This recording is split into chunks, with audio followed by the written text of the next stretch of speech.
airplane.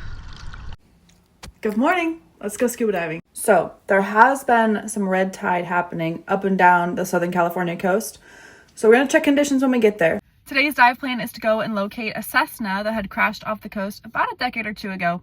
I'm gonna get briefed on the entire site when I get to the dive site, so let's go. Yep, you heard that right. We're out here looking for an airplane underwater. I was asked to help with this search by a couple members of a dive club, and everyone knows I never say no to a dive.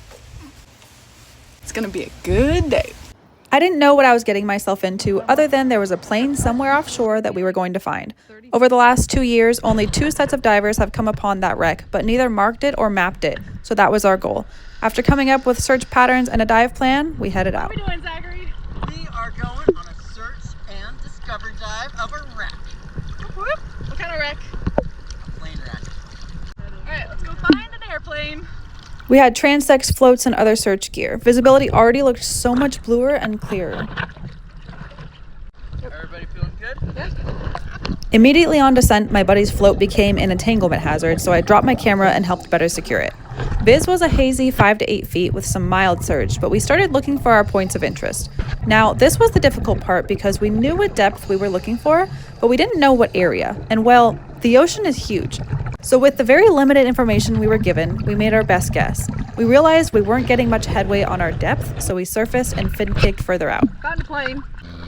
But oh, little did we know how far we had to swim out to this dive site. It turned out to be half a mile from shore. We found what we thought was one of our points of interest, but it turns out there was a third pipe that nobody knew about. And this pipe happened to be active, which means it can be an extremely dangerous situation. Active pipes create a strong suction that can pull divers towards them with such a strong force that negates your ability to escape. It's called delta P. You can look it up. As a team of 4, we split up into 2 teams, and my buddy and I navigated along the pipe to try and find the other point of interest. Well, we never ended up finding it because, like I mentioned, the pipe we were on was one nobody knew existed.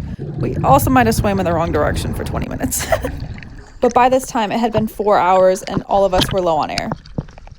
Ain't no way we just did that. Yep. We sure did. Holy.